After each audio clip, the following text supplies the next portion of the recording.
Hi everyone and welcome to today's video. It's been ages since I actually sat down and chatted with you about my knitting and what I've been up to in terms of all my makes, so I felt like it was finally time to get back into it. Because we've been travelling for the honeymoon and then we had the whole build up to the wedding, I haven't had as much time as usual to work on my knitting, but I have still made some pretty good progress and I've got some really cute new projects to share with you. At the end of the video, I will also include some of my favourite wedding pictures because I know that there are some of you who gave me sort of massive congratulations, and I thought that it would be nice for me to share some of the special moments from the big day. But that will be at the end, so if you are here just for the straight up knits, don't worry, I will yap on about those first and then we will get into the wedding bits. Now, I've titled this video, I believe, What I've Knit in November, but I feel like What I've Knit this autumn might be actually a better title for it because it has been several months since I've done one of these. The last one I did was back in August, but the main project that I've finished in that sort of span of time is actually the jumper that I'm wearing today. And this is the Joo Sweater Light by the very talented November Knits. When I first had the idea of making this jumper, I had wanted to use up one shade of Knitting for Olive mohair that I had in my stash. Now, I didn't have the full amount for that because I think I only had about 4 balls, and this jumper took about 8 balls in total.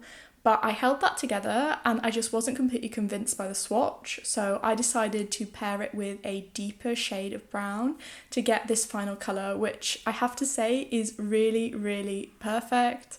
I mentioned this in my last video and now it's on. You can see it's just really the ideal shade of brown when it comes to kind of my skin tone and my hair, I think, as the previous shade was definitely making me look like I was wearing a hair jumper, which is not ideal. I don't know, it's not cute, I feel, a hair jumper. So the exact shades of Knitting for Olive mohair that I used for this are Chocolate and Dark Cognac.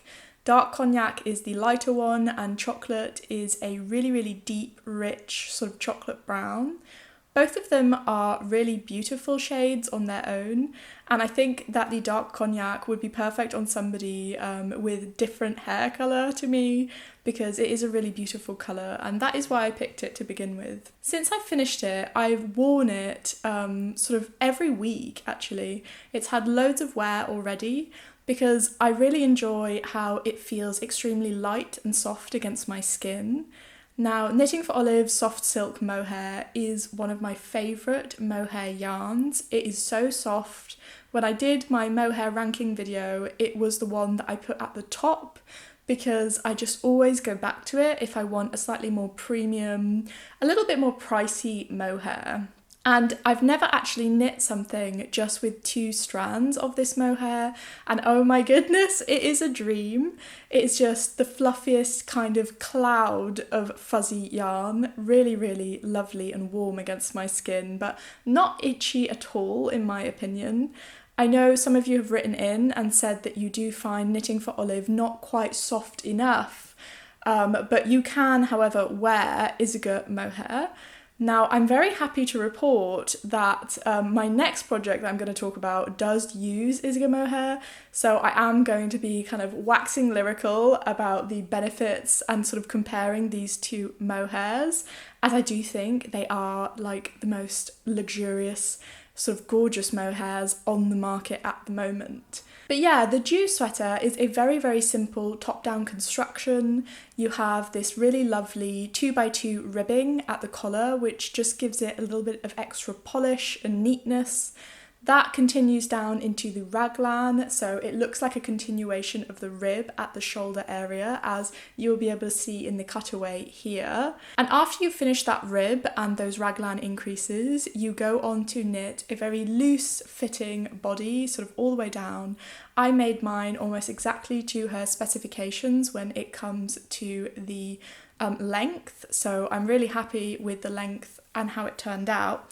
However, when it came to binding off and finishing the bottom of my body, I was finding that it was just looking a little bit tighter than I had hoped. Instead of having that neat sort of loose standard bind off, it was just not sitting quite right. It was kind of creating a bell effect where the standard bind off was a bit too tight, so it was sort of pulling in a very unflattering way that just really emphasised my hips and kind of sucked in right over my bum, which, yeah, if you're a similar shape to me, you'll know that this is not probably the fit that you're going to want to go for if you want a jumper to hang on you well, especially when it comes to a jumper like this, where I feel like all of the images that I saw on Ravelry sort of had it really loose with a lot of ease and kind of hanging off people. I wanted mine to look exactly like that. So I ripped back the standard cast off and I decided to do 2x2 ribbing at the bottom just to make sure that it wasn't going to be as tight. Now, when it came to binding off this 2x2 ribbing, I have to admit I actually kind of made up whatever bind off it is that I did. It's a little bit weird, but I found when I was following video tutorials showing me how to do Italian bind off for 2x2 rib, it just was not working for me. It just looked really, really lumpy and really odd. So I thought, you know what, I have enough experience doing Italian bind-offs that I'm just going to follow my instincts with this and go with the flow. I couldn't actually describe to you exactly what I did, but you know what, it turned out okay. It's definitely neat enough, and I don't think that you would be able to tell that I kind of just made this bind-off up.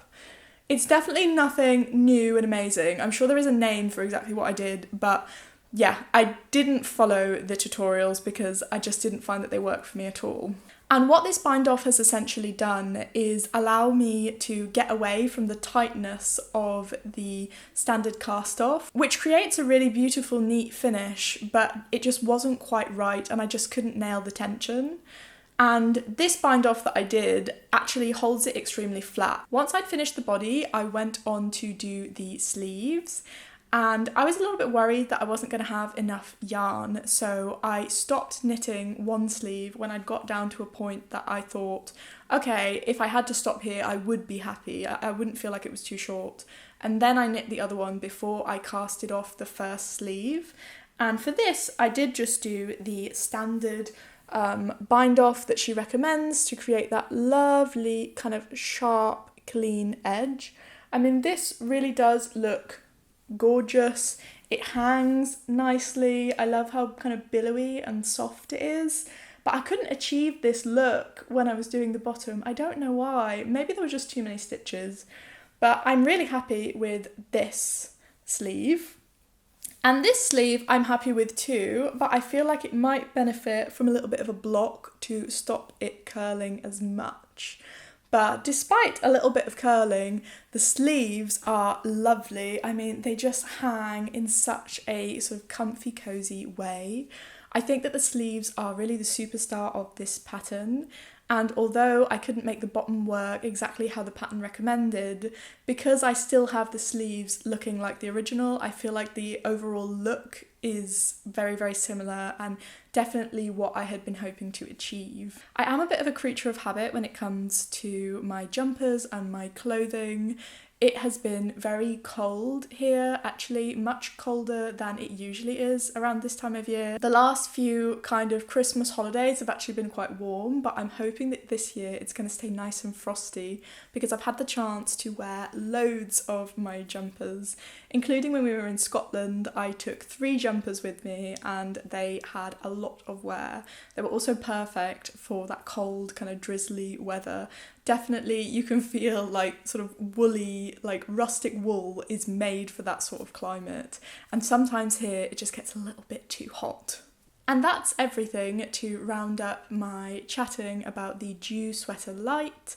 It's a lovely little pattern. I think it would be quite beginner friendly if you weren't intimidated by the idea of tension issues at the bottom and at the sleeves, because all of the techniques are extremely straightforward, and I feel like if a beginner had somebody to guide them through the sort of tension problems that could arise when casting off just a straight cast off, then they would probably be able to make a jumper that they would definitely wear and would really, really love. The only other issue I had when making the Joo Sweater Light was that I messed up some of the short rows at the beginning. I just made a little bit of a mistake when reading them, and if you have knit with 2 strands of mohair before, you will know it is not the most fun thing to try and pick apart, because the mohair tends to just sort of like gel and stick together. It really sort of binds and you kind of have to rip it a little bit, but other than that though, I think everything was pretty smooth sailing. Now the next project I'm going to talk to you about, as promised, features the Isager silk mohair, and it is in this absolutely lovely shade of navy blue.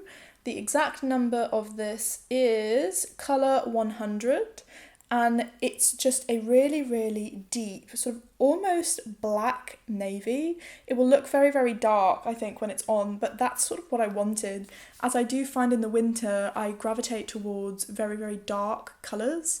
I have a few lighter coats, and I think something dark underneath just kind of makes it a bit more muted and makes it work for these darker evenings where you just want to be really cozy. And the project that I'm using this for is the Great Lakes Pullover by Ozetta. Now, I briefly mentioned that in my last video, as I think I'm going to go on a huge kind of Ozetta kick in early 2026, because I am obsessed with her patterns. What I want to wear at the moment is just huge oversized jumpers that are comfy and that kind of feel very loose and allow me to move around without feeling constricted at all. I am less into crops at the moment. I don't know why. I have a lot of crop jumpers in my kind of jumper collection, but at the moment I'm craving long, loose, big, cuddly jumpers. Now, alongside that silk mohair, I am going to be holding a strand of Lettlopi, as the Great Lakes Pullover calls for a strand of this Lettlopi held together with Knitting for Olive soft silk mohair. But this yarn was very kindly sent to me by the wonderful folks over at Strict Verliebt, which is a German yarn shop that has so much choice. They sent me a message and they asked me if I would be interested in selecting some yarn from their shop for my next project. Absolutely jumped at the idea because they just have the most gorgeous selection of really luxe and kind of iconic brands. So the Lettlopi is a very popular, super rustic, kind of toothy Icelandic wool. It's the type of thing that you imagine a sailor would wear in a big colourwork jumper, sort of fishing off the coasts of Scandinavia somewhere. It is just really almost slightly scratchy, but I have heard that it softens with time and with wear and washing. But to soften it up immediately, I decided to go with what I have heard is the softest mohair. I had heard so much about this, and having had the opportunity to get some for myself, I have to say that it is notorious and popular for a reason. I do think it is the softest mohair, guys. I'll admit it, you are absolutely right. It's softer than Knitting for Olive, and it's just, the fibres are so fluffy and long. You can see it there, it's just gorgeous. I would say that the feel of this against your skin is quite comparable to something like cashmere. It's so extremely soft. So if you're thinking about trying this out because maybe you found other mohairs itchy, I would say absolutely go for it because it's amazing. I'm knitting up the Great Lakes Pullover in the size M, which I think is size 4 in the numbering, as it's supposed to have about 30 centimetres of positive ease, and that size is for a 91 centimetre bust. So I'm hoping that it will fit me perfectly. I have just joined at the armpits, and now I have the wonderful experience of just the straight stockinette down for the body, which I am really enjoying. I'm breezing through it at the moment. However, I have had to go down a needle size. The beginning construction of this jumper creates these very stylish saddle shoulders before you go on to make the front and back sort of the neckline. And I made the saddle shoulders in the recommended 5.5mm needles, but I was just finding that my fabric was looking a little bit, I don't know, loose, a bit bumpy and a bit sort of saggy. It just wasn't looking right. So when I had done those two saddle bits and I joined it together, I thought I'm just going to try and go down from a 5.5 to a 5mm needle and see how that goes. And I'm happy to say that I am now on gauge with the smaller set of needles, as that would be a little bit of a disaster. I still think that I have to be quite conscious of not kind of tightening up my knitting as I go, because I feel when I get into that sort of flow state of stockinette for the body, everything becomes tighter and more sort of like mechanical. It's like I'm a knitting robot and everything is like da da da da da da da. Yeah, it gets very tight. So I do have to watch out for that, as I don't want to lose any of that oversized positive ease. And the exact shade of Lettlopi that I went for this jumper is the shade that the designer uses in her sample pictures. As when I saw these pictures sort of browsing through Ravelry, I was immediately just sort of, oh my god, I have to make this, because I am in need of a good sort of really baggy navy turtleneck jumper. You will know I am a huge fan of turtlenecks. It's a shame really, because I do love scarves as well, but in the winter I'm so lazy and I don't want to kind of worry about being overstimulated with all of the stuff on me. So I do tend to just grab for turtlenecks, especially if I'm running quick errands or I want to be sort of lighter in what I'm wearing. And this will be perfect for when it's really, really cold. I sort of envision myself wearing this to Christmas markets with my mum that are outdoors, that will be really chilly. In fact, we're going to be going to one, well, my boyfriend, my husband, guys, my husband and I are going to be going to one next Monday. So yeah, I won't be done for that, but I will be done for the following one. And I am so ready for the super cozy time, Christmas markets, mulled wine, just really enjoying the season now that the wedding is out of the way. Another project that I'm working on is with a yarn that some of you will have seen if you watched my previous videos, and this is Petite Knit's Maggie cardigan with my Sol yarn that I picked up on my trip to Oslo. I have been saving this yarn for the right thing, just like with my Hillesvag yarn that I used for, again, a Petite Knit Dagmar sweater. This yarn is really special. It's a 100% lamb's wool, and I just think it's going to be one of those things that I really wear in over time and that will become extremely soft. So I wanted it to be the right thing. And I wanted something classic and sort of very wearable, which is why I went for the very simple and very minimal Maggie cardigan by Petite Knit. I've only just started the Maggie cardigan, so I've only really started working the back and the beginning of the sort of arms and sleeves. But already I can tell that this yarn combination and this pattern is like match made in heaven. Because this is 100% wool, I feel like this cardigan is something that I will easily be able to layer when it gets a bit warmer and the mohair becomes a little bit just too sort of sensitive for me. I find that with projects like this that just use one strand of yarn for the whole piece, I kind of have to focus on making sure that my tension is really immaculate. In the summer, I had one or two tension issues when knitting with pure silk. So this is nice for me to get back into and to remind myself that sort of rhythm and consistency create really, really beautiful fabrics without the need for something fuzzy with them. Even though I am very partial to a little bit of fuzzy mohair, making something in 100% wool is really beautiful too. I also like the fact that this lovely yarn is such a deep, dark shade of charcoal grey. The colourway has a lot of character, so you can see that there are some lighter flecks in there as well. It's not all one shade, and I feel like that helps to add dimension without making the jumper look flat. And it also sort of lends it a slightly more luxurious quality. I feel like when I look at sort of more expensive or fancy jumpers that you might be able to find in nice shops, I'm sort of thinking about ones like Toast. They often use textured, tweedy or slightly mild yarns. And this is definitely giving me that flavour. I've also been really enjoying winding it into cakes. One of you lovely viewers actually reached out to me because I mentioned that I was really hoping to eventually get a wooden ball winder. And you said that you didn't need your wooden ball winder anymore because you'd got a new one, and you kindly sent me it. And oh my goodness, it's so extremely beautiful. And I just love the sort of the feel of the wood by comparison to my little plastic Knit Pro one. So that was a really, really special sort of gift to receive, and it's getting loads and loads of use, especially now that I'm back to my knitting and I've got lots of lovely yarn to wind up.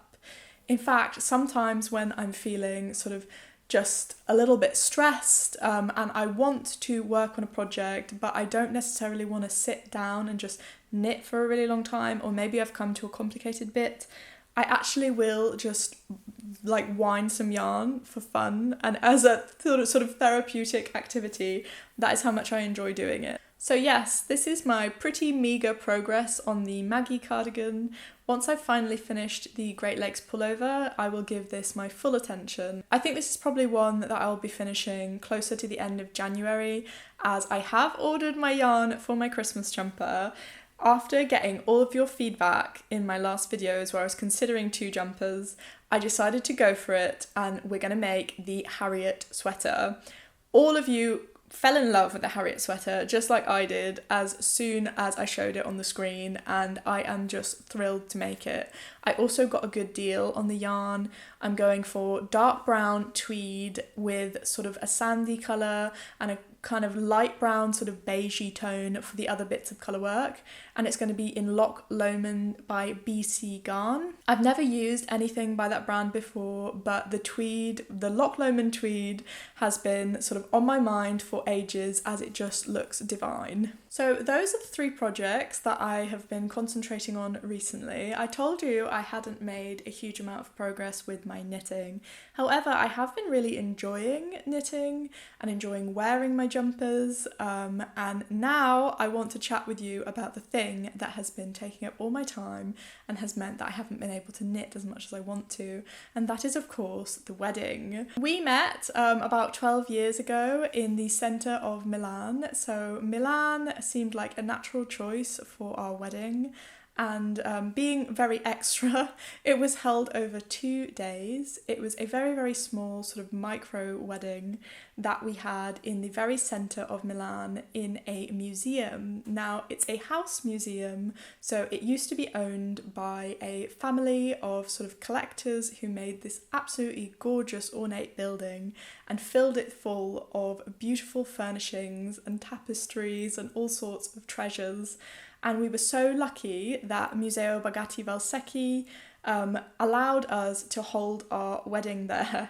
Now, the wedding was over 2 days because the first day was in Milan at the museum and the second day was the little sort of legal civil ceremony.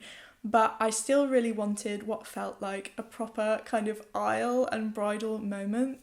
So in the museum, we set up sort of chairs in one room, and I got to walk down the aisle to one of my favourite songs, and we had a symbolic ceremony that felt like our wedding. I mean, I would celebrate our anniversary on that day, even though technically we signed the legal documents the next day. Now on to what is probably going to be the important bit for many of you, the dress. I found my dress in the first shop that me and my mum went into, which was a little sort of sustainable boutique in the Navili area of Milan called Amai Spose. Now this boutique specialises in vintage, second-hand and ex-sample dresses, so they have a slightly more interesting selection in my personal opinion than a lot of the other boutiques that I was sort of browsing and looking at. I also really liked the idea of going for something vintage, as I felt like taking something vintage and sort of perfectly fitting it to me would allow me to have something that felt unique but also was a little bit more mindful and a little bit more in tune with my sort of slow fashion interests. The dress is silk taffeta, and it was originally really gorgeous when we found it. Even though we did significant alterations to the sort of bodice kind of strap area, and we made it a little bit more fitted and played around with the drape of the skirt. I originally really loved it even before the changes. When I put it on, I like burst into tears. I don't know why. I think it's just the shade of this vintage silk taffeta that just, I knew it was the right dress. So we went through stages and stages of alterations, and this is the finished dress. Here is my lovely mum helping me put on my veil. I really felt like a princess, and it was just the most gorgeous day. And my husband, of course, was very dapper in his bow tie. At the museum, we had our little symbolic ceremony. Then we had drinks in some of the beautiful rooms, and we took some lovely pictures with our very talented photographer. If you're in the market for a wedding photographer and you're in Italy, like, this is very niche, but Nicoletta Subitoni, check her out, she's amazing. I will put her name down below because, my goodness, she is extremely talented. She made us feel really comfortable and took us out into the streets of Milan to capture some really romantic, kind of sweet couples photos. These are some of my favourite of the whole day, as I feel like they really speak to where we met. And yeah, it makes me emotional just thinking about it. It was such a beautiful day. Then we had a vegetarian set dinner in the grand room of the museum, and that was followed by cake cutting, and then everybody was sent home so that they could wake up for our little civil ceremony the next day. And on the next day, I wore a dress that was actually made for me by my mum. She got hold of this bridal fabric and sewed a very beautiful sort of minimalist kind of gown. It's really gorgeous. It's asymmetrical, so the front was shorter than the back. And then we just put this cape over the top so that I wouldn't get cold. And I also feel like the cape is very romantic, and I was sort of swooshing around in it the whole day. We only had about 25 people, so it was really quite a tiny wedding. But it was everything I dreamed of, and I'm so happy that I can share with you some of the pictures. After the celebrations, we also, of course, went on our honeymoon to Edinburgh and the Highlands. I have to say that I have fallen in love with Scotland. If you gave me the opportunity to move to Scotland tomorrow, I think I would have to take it. Italy is so exceptionally beautiful, but there's something about the very rugged landscape of Scotland that just really spoke to me. I also took a lot of film pictures with our first film camera that we got, so we have some beautiful sort of analogue souvenirs from our honeymoon. I looked at yarn, but I didn't buy any yet. I am going to order some, and part of this sort of Scottish yarn extravaganza is going to start with, of course, the Loch Lomond that I'm using for my jumper, which is a Scottish inspired kind of tweedy yarn. Edinburgh was really cool. We had 2 days there and we did a lot of sightseeing. It was a bit of a rush because we wanted to pack just so much in those couple of days and see all of the main sites and eat some lovely food. I tried vegetarian haggis, it was extremely good. And then we were off into the Highlands. We made the really long journey of sort of 2 train rides and then a taxi. The whole thing took hours. I think the whole thing took about 6 hours. We went up into the Highlands to a hotel called the Torridon. And yeah, this was a very posh, sort of bougie hotel, but we thought, okay, it's our honeymoon. It's like a once in a lifetime opportunity. They were also so kind there, and they upgraded us to like a kind of honeymoon suite, posh room. So it was just a dream. And while we were there, we went for a lot of hikes, a lot of long walks. I wore my jumpers because it was the perfect temperature for my big knits. Now I'm very happy to be back home, but those few days up in the Highlands will forever be sort of the best holiday ever. It was just a dream, and I'm so happy to be back and to be chatting with you about my knitting. I hope you enjoyed this very quick little catch up about what I've been up to. I know so many of you were interested in my trip, and thank you so much for all of the congratulations and messages. I will see you again very soon. Bye!